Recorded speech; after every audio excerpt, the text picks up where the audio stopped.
En lo profundo de la cordillera de los Andes, en el silencio de sus cumbres, la memoria del Pehuen susurra historias al viento. Entre los pliegues de la montaña, donde la belleza de la tierra se funde con el misterio del agua, el río Renaico refleja recuerdos de tragedia y dolor, actos terribles perpetrados por manos humanas. Bajo la oscuridad del golpe de Estado, las sombras de la violencia llegaron hasta los fondos del Morro, Carmen y Maitenes y Pemehue. Una comitiva conformada por civiles, los administradores y patrones de los fondos, militares y carabineros comenzaron a detener a 18 campesinos. Cuando me acuerdo un día 5, le serví almuerzo y dijo: voy a tomar mate. Cuando me asomo a la puerta yo no conocía a Milico ni nada. Le digo: yo, hay 2 carabineros afuera. El papá me dice: ¿qué pasó? Y se paró de donde estaba y se puso un zapato así donde estaba sentado y el otro se lo puso en el umbral de la puerta. Le dijeron: ¿tú te llamas José Lorenzo Rubilar? Sí, teniente, no sé cómo era.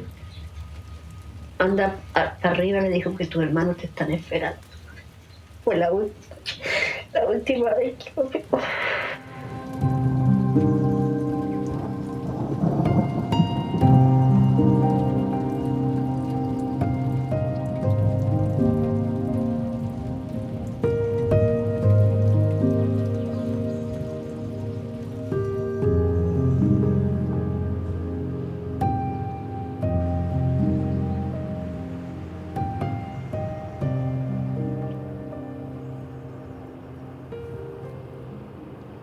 Mi papá era junior de las casas patronales y mi mamá era cocinera de las casas patronales.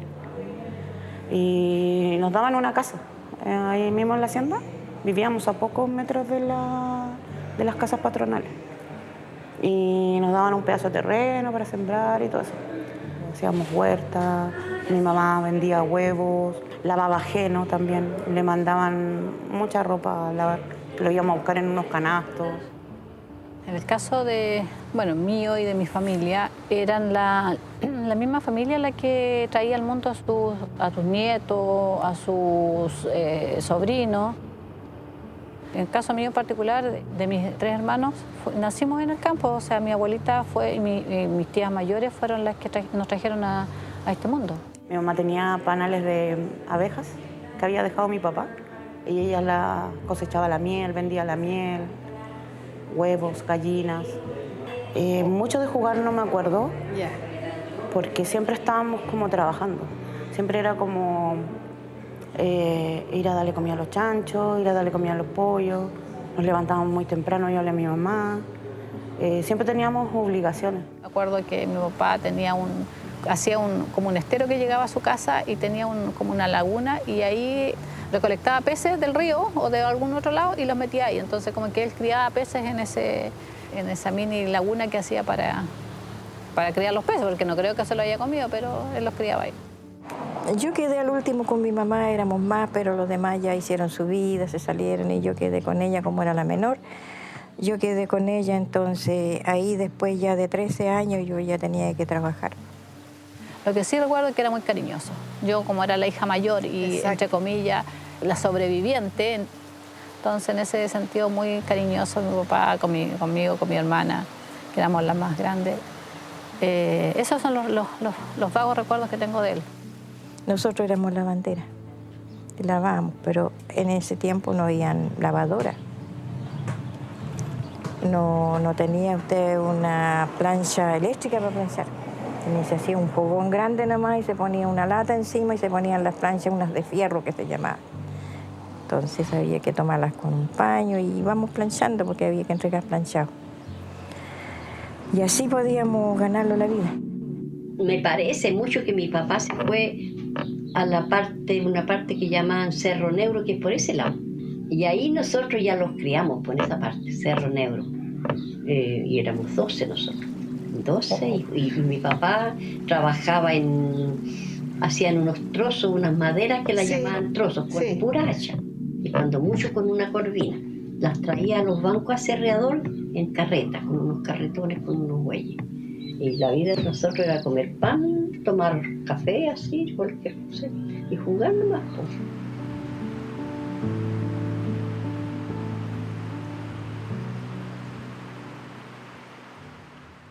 En los comienzos de los años 1960, el pacto Alianza para el Progreso, propuesto por Estados Unidos, hizo que gobiernos de América Latina se comprometieran a realizar cambios estructurales como la reforma agraria, a cambio de la ayuda económica norteamericana. Como resultado, varios países, entre ellos Chile, aprobaron nuevas leyes de reforma agraria, con el objetivo de mejorar las condiciones de vida del campesinado, aumentar la producción agrícola, entre otros. En Chile, el Comité de Colonización, formado por trabajadores forestales y agrarios del sector, fue beneficiado con la asignación de parcelas de tierras para sus integrantes. Este proceso, la aprobación de la Ley de Sindicalización Campesina en 1967 y el triunfo de la Unidad Popular en 1970 llevaron a que los trabajadores empobrecidos del sector presionaran por tierra. En ese contexto, una fracción de las tierras que no estaban siendo trabajadas por sus dueños fueron intervenidas por la Corporación de Reforma Agraria y entregadas a la Corporación Nacional Forestal para que las administrara. Mi padre toma la lucha de la Reserva Forestal de Malleco y de la colonización del país en los años 50 y se concluye la primera colonización en Chile en el gobierno del presidente Alessandri.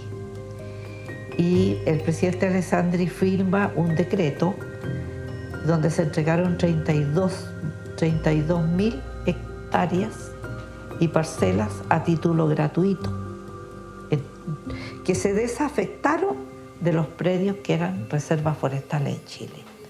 Esa fue como la ley Macetero que se llamó, y que esa ley significó que los gobiernos posteriormente de don Eduardo Frei Montalva y Salvador Allende hicieran una reforma a esa ley y la ampliaran, dándole mayor facultades al Ejecutivo y al Legislativo para hacer los cambios reglamentarios y poder hacer la reforma agraria que dio origen en este país a una gran cantidad de millones de hectáreas, 3 millones de hectáreas que se entregaron a los campesinos de Chile. Porque todas las parcelas que se entregaron en los asentamientos tenían un sistema de capacitación y también de entrega de recursos, los cuales se empezaron a entregar a la gente para que tuviera elementos de trabajo. No era solo la tierra, era educación, era herramientas, medios de producción, más la tierra y más el agua, que en esos años era indisoluble el agua de la tierra, o sea, eran complementarias. A nadie se le entregaba tierra sin derechos de agua. Esa era una de las razones fundamentales por las cuales mis padres conocieron a la gente que asesinaron en Mulchen.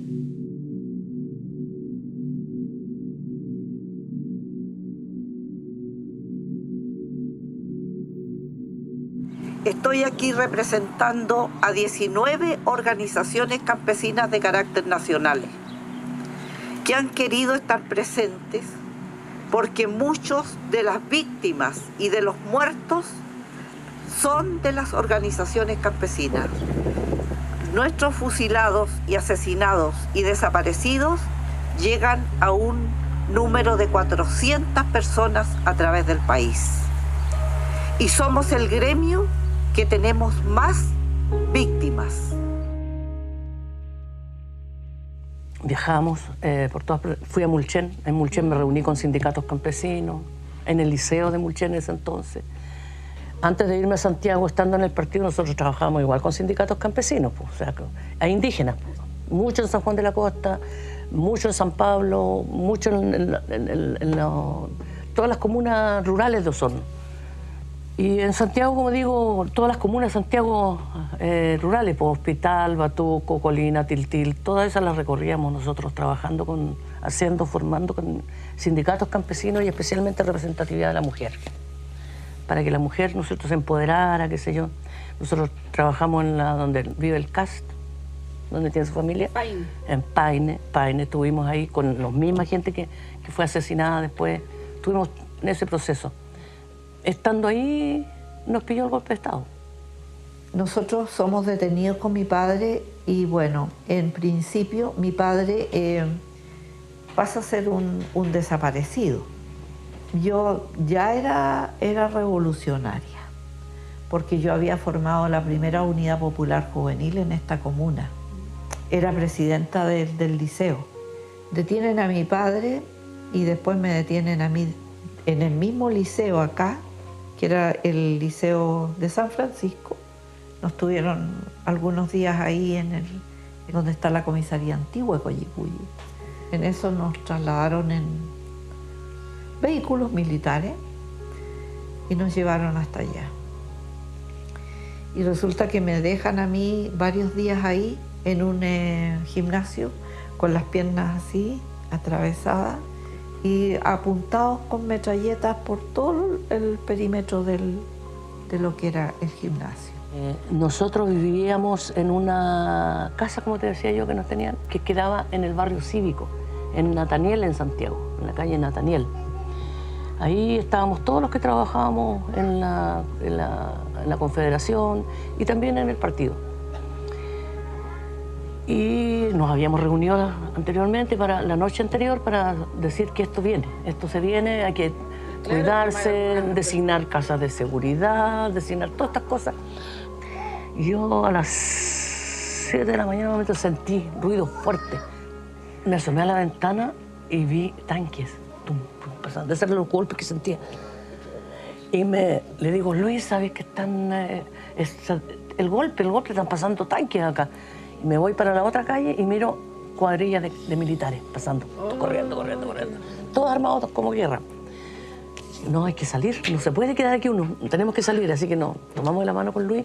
Nosotros abríamos la puerta y pasaban una cuadrilla de militares. Cerrábamos la puerta, abríamos la puerta y pasaba otra cuadrilla. Entonces Luis dijo, espérate, me dijo, aquí hay que esperar que de una cuadrilla a otra se haga un espacio. Efectivamente se hizo un espacio y salimos los dos. Y nos íbamos entre medio de una cuadrilla y otra. Y al medio iba mucha gente, corriendo. Nosotros corriendo. Y había tiroteo, había todo, y nosotros... Y ahí gritaban los militares, no salgan de sus casas, váyanse, vétanse, qué sé yo.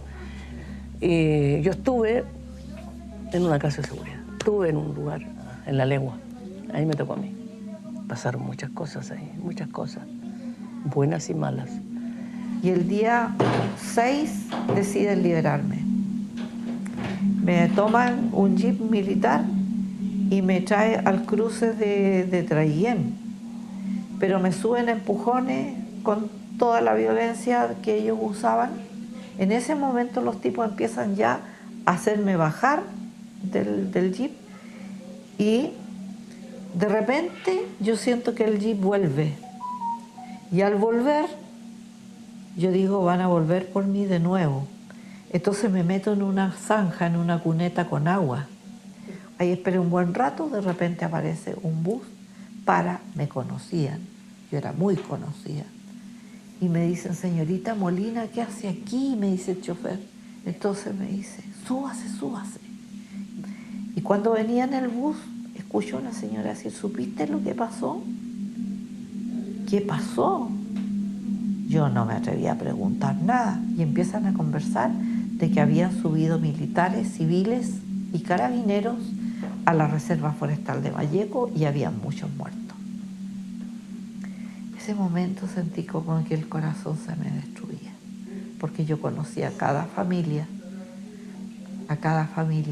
Hay que pensar que ahí se entregaron 126 parcelas que las entregó mi padre. Y por lo tanto, cada familia era para nosotros una familia.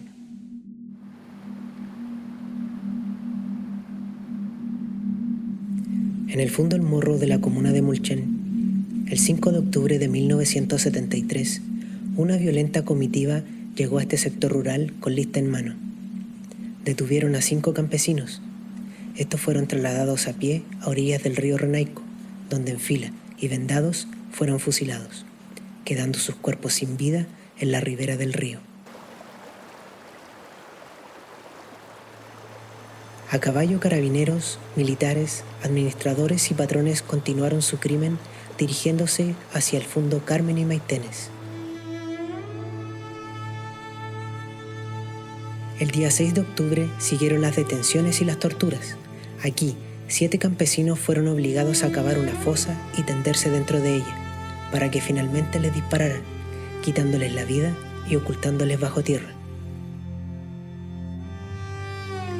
Al día siguiente la violencia aumentó. Esta vez, la caravana se trasladó hasta el sector de Pemehue, continuando con las detenciones, allanando las casas y golpeando a mujeres y niños. Aquí, 5 campesinos más fueron asesinados y enterrados en las cercanías del río.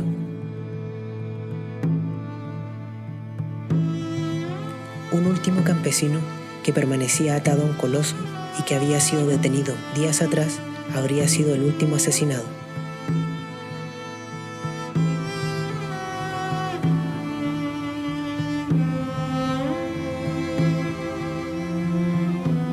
En 4 días, 18 campesinos fueron detenidos ilegalmente, torturados, sometidos a juegos sádicos, asesinados brutalmente y enterrados.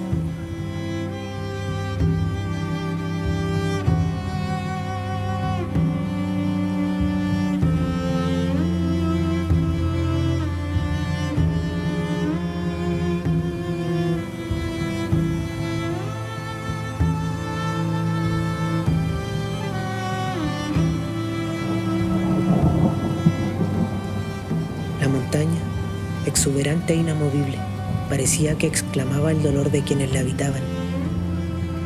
Un aguacero se dejó caer sobre el territorio durante estos días. ¿Habrán sido lágrimas? ¿Habrá sido el agua intentando limpiar la maldad humana? ¿O un esfuerzo por disuadir el cometido de estos criminales? Cuando a mi papá le pasó eso, yo era muy chica, no tengo muchos recuerdos de eso, pero sí después cuando ya fui creciendo y tenía que decir que mi papá se había muerto por algo que le había dado a la sangre. Pero, como por una enfermedad. Sí, pero nunca decíamos que lo que había pasado. No se podía hablar del tema. Aunque muchos sabían en el Morro, porque era un lugar chico, todos se conocían, Sí. pero no se hablaba del tema como tal. Entonces, a los 10 años, a los 9 años en realidad, me vino una tía de vacaciones y me llevó a Santiago.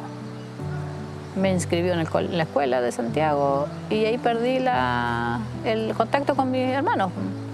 Y esa fue como la historia de la familia. De esa forma se quebró. Hay que pensar que al momento de salir de acá del campo, toda mi historia no se volvió más a hablar del tema.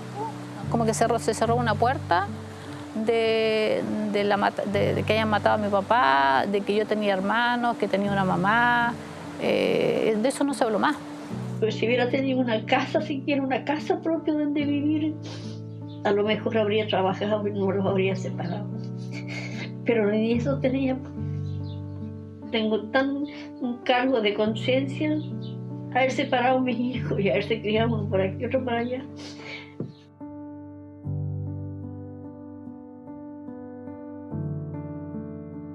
Yo cuando tenía más o menos 14 años, yo siempre busqué a mi papá vivo. Yo tenía la esperanza de que mi papá volviera, porque bueno, lo que en una ocasión ellos dijeron de que mi papá se lo habían llevado a la isla de la Quiriquina, de que se los llevaban por 2 años y después volvían, entonces era como siempre esa esperanza. Yo nunca, aunque me decían y que habían encontrado la fosa y todo, yo no me quería convencer de que esto era real. Y bueno, en realidad esto ocurrió con el tema del retiro de televisores, de que ya me tuve que conformar y ahí resignar de que no lo iba a volver a ver. Eso de verdad creo que fue muy triste para mí, porque yo, bueno, hasta la hora yo lo sigo buscando y de repente quizás en sueño, no sé, poder verlo y eso. O sea, he vivido toda mi vida y ahora la única esperanza que tengo es que cuando me muera lo voy a encontrar, así es que sí.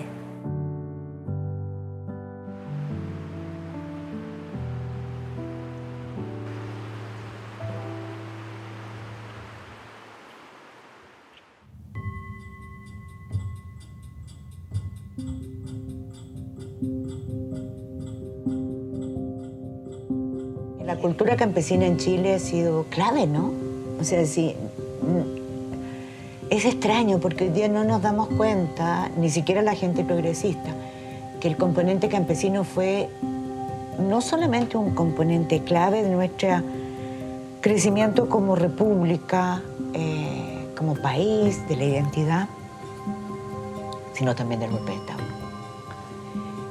y de nuestra identidad. Entonces yo, como soy un padre de obrero, siempre mi papá me lo explicó, ¿no? Que mi papá era un gran dirigente ferroviario y cómo los campesinos salían adelante, pero de una esclavitud casi. No se les pagaba salario. Por eso no me extrañó que una de las primeras medidas fuera profundizar la reforma agraria, porque ahí también nosotros conocimos asentamientos donde la vida se construía de otra manera. Ellos sí necesitaban dar un paso gigantesco a una vida con derecho a una casa, con mínimas condiciones de salubridad, con sueldo, con salario, con condiciones de salud, de educación, de dignidad. Eran fondos donde había un despilfarro de dinero y no se cultivaba, no se explotaba porque la mayoría de las tierras eran de propiedad de un sector chico, cultura patriarcal, ancestral, del agro. Me da pena porque pensar que cuando era chica me bañé muchas veces en este río y como que no le tenía mucho el peso a la situación que pasaron, que pensar que aquí tiraron a mi papá y sus compañeros y son sensaciones como de alegría, pensar que cuando éramos niñas pasamos muchas veces aquí, nos bañábamos, nos reíamos y también pasó una situación extrema, o sea, fue como, pero como no tomándole el peso a lo que realmente pasó acá.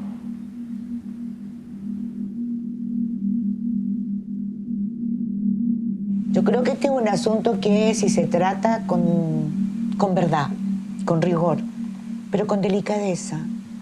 Con delicadeza, yo digo, no de hablar en chiquitito, no de suavizar la forma horrorosa en que los asesinaron. Pero la gente sigue viendo películas sobre los campos de concentración de los nazis. Hoy día la gente se estremece por lo que pasa en Gaza. Yo también me estremezco por lo que se pasa en Gaza o en Ucrania.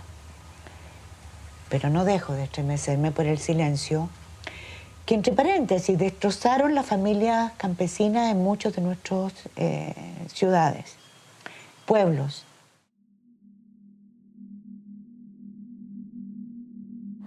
¿Sabes que el cuidador me decía que aquí en el Morro penan mucho? Y yo creo que son ellos los que están aquí siempre. Los que están aquí se quedaron aquí, yo creo. Como que siento que todavía están acá. Nunca dejaron de estar acá. Estas historias tienen que ser parte, de nuestra identidad. Mulchen. ¿Cuánta gente nos falta en Mulchen? ¿Por qué? ¿Qué pasó en los colegios? ¿Qué pasó en los campos? ¿Qué pasó con la iglesia? ¿Qué pasó con los propietarios de fondos? El terror, ¿cómo se impuso? Los asesinos vivían o a metros, o a 2 cuadras, o a una cuadra de las víctimas. Entonces hemos entrado en una cadena, en una espiral de mentiras, complicidades y silencios que solo provocan más daño. La única forma de sanación es que asumamos, con nombre y apellido, quienes mataron, quienes torturaron, quienes provocaron la impunidad de la justicia, quienes se enriquecieron.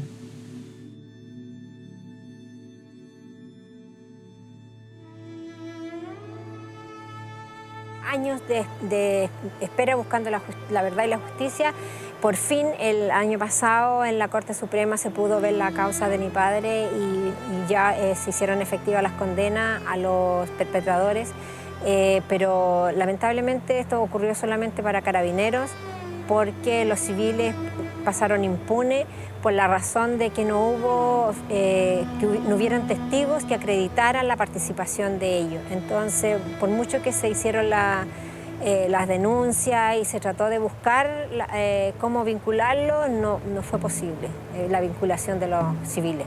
En el caso de retiro de televisores hay 7 personas condenadas, desde bajo rango hasta alto rango, y en el caso de Carabineros eran 4. Así, con el apoyo de la abogada de la Subsecretaría de Derechos Humanos, que esto fue, como decía, una investigación que se ha hecho por largos años, la perseverancia de insistir. Bueno, eso ha sido en realidad, y yo creo que si es cierto, han pasado muchos años y la justicia real creo que ya es difícil poder conseguirla, pero ha sido una justicia a media, y que en este caso saber que estos están detenidos, tanto en el caso de retiro de televisores como en el caso secuestro con homicidio, para nosotros es una satisfacción que nos da una tranquilidad, efectivamente. Así es que ahora, bueno, seguimos trabajando por la memoria y porque esto no vuelva a ocurrir nunca más, y que quede también para las nuevas generaciones un precedente de lo que ocurrió en este país, y para que no vuelva a ocurrir nunca más.